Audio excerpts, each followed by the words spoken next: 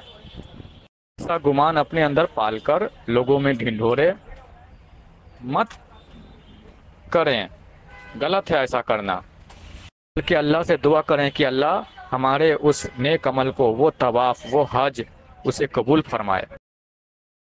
اور جو بھی عمل کریں، نماز، روزے، صدقے، زکوٰۃ، نفل سنتیں یا خانہ کعبہ کا طواف، حج یا روضہ رسول پر حضور پاک صلی اللہ علیہ وسلم کو وہ درود سلام، ان سب باتوں پر گمان کر کے اپنے اندر ایک غلط فہمی بٹھا کر لوگوں میں نمود و نمائش، وہ پرچار کرنے سے بھلا ہے کہ اللہ سے دعا کریں کہ اللہ ہم نے جو کچھ کیا تیری خاطر کیا، رسول اللہ صلی اللہ علیہ وسلم کی خاطر کیا۔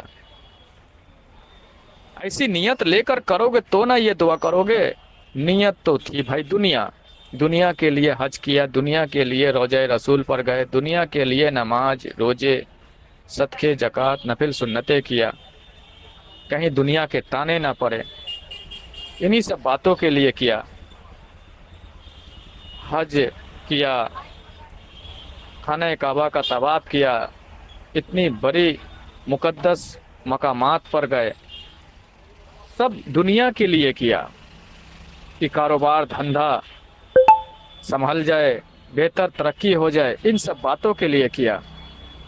تو دنیا کے لیے کیا تو پھر ایسی بندگی، ایسے عملوں کو اللہ قبول نہیں کرتا۔ جن خواہشاتوں کے لیے تو نے وہ نیک عمل کیے، اللہ کا یہ نظام ہے، یہ سسٹم ہے کہ لے تیرا وہ خواہش اللہ پورا کر دے گا، پورا ہو جائے گا۔ اور اللہ کے نزدیک ابھی بھی تیرا حج نہیں، ابھی بھی تیرے نماز نہیں، ابھی بھی تیرے صدقے و زکوٰۃ نہیں، اللہ کے نزدیک نہیں، اللہ نے اسے قبول نہیں کیا۔ تو نے جس خواہش کے لیے کیا، جو چاہت رکھ کے کیا، دنیا تجھے وہ مل گئی، نام و شہرت تجھے وہ مل گئی۔ جو اللہ اور اس کے رسول کے لیے کرتا ہے وہ لوگوں میں ڈھنڈورے نہیں پیٹتا، لوگوں میں نمود و نمائش نہیں کرتا، پرچار نہیں کرتا،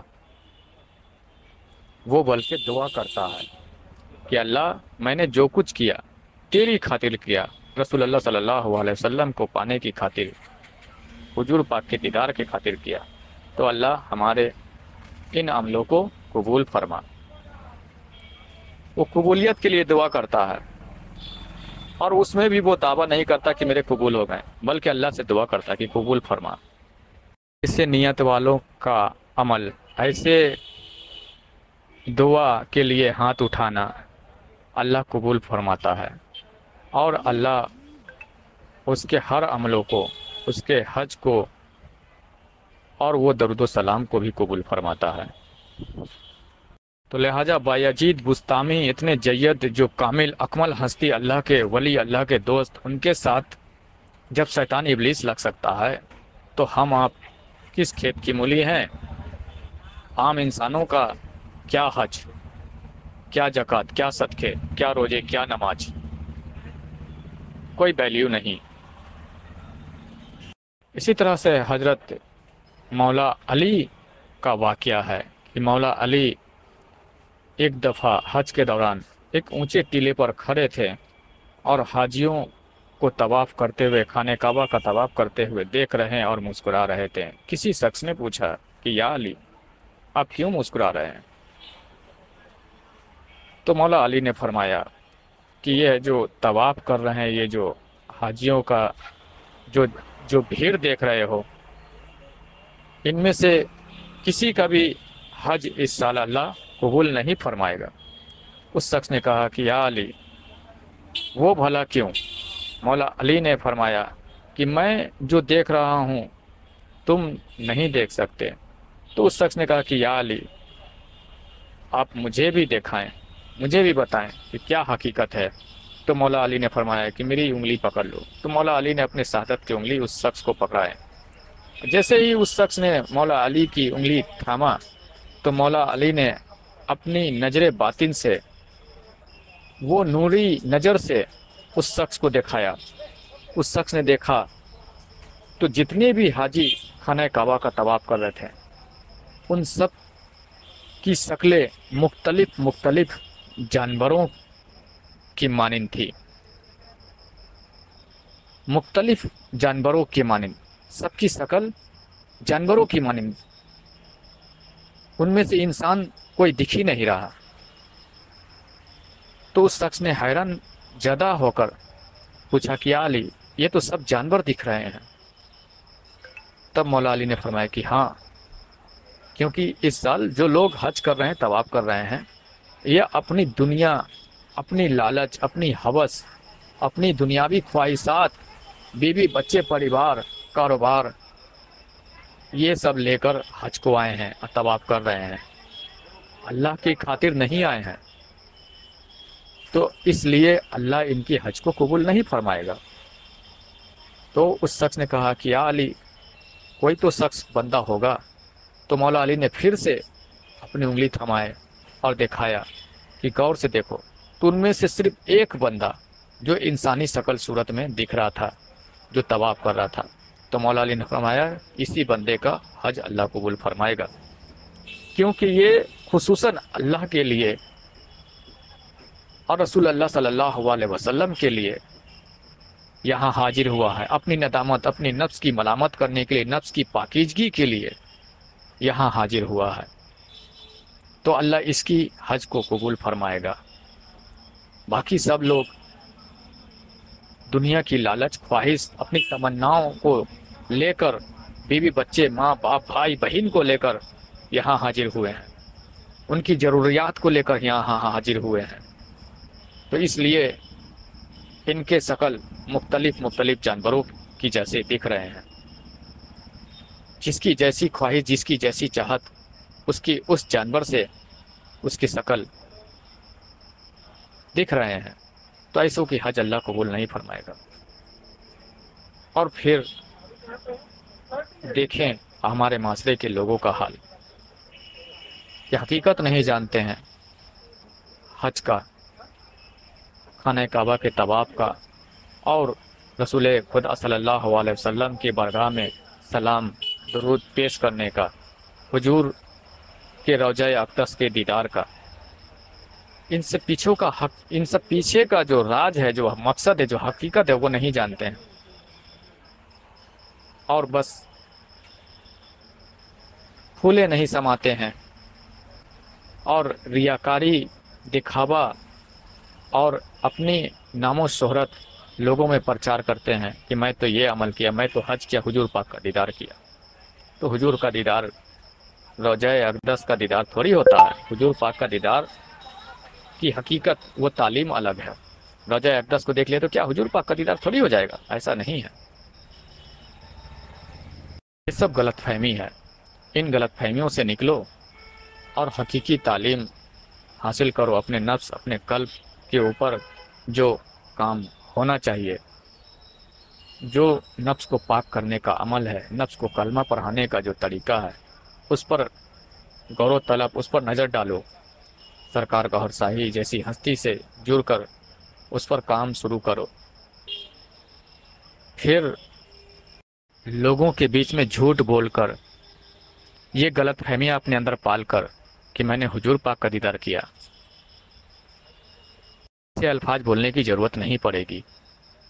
پھر حقیقی میں تم اللہ کے رسول کا دیدار کرو گے، اللہ کے رسول تمہیں سینے سے لگائیں گے جب تمہارا نفس، تمہارا قلب پاک ہوگا۔ پھر حقیقت میں تم خانہ کعبہ کے طواف کے لائق ہو پاؤ گے، حج کے لائق ہو پاؤ گے۔ جب تک نفس پاک نہیں ہے، قلب میں نور نہیں ہے، کیا پتہ تمہاری عبادت، تمہارے حج، تمہارے زکوٰۃ کہاں جا رہے ہیں، کیا پتہ کہاں جا رہے ہیں۔ لیکن پھر بھی جھوٹا گمان مت پالو اور لوگوں میں نمائش مت کرو، یہ ریاکاری میں چلا جائے گا۔ اور اللہ کے ہاں سخت پکڑ ہونے لگے گی، سارے عمل تو بیکار ہوں گے ہی ہوں گے، اللہ کی بارگاہ میں سخت پکڑ بھی ہونے لگے گی۔ ایسے الفاظوں سے، ایسے عملوں سے بچو۔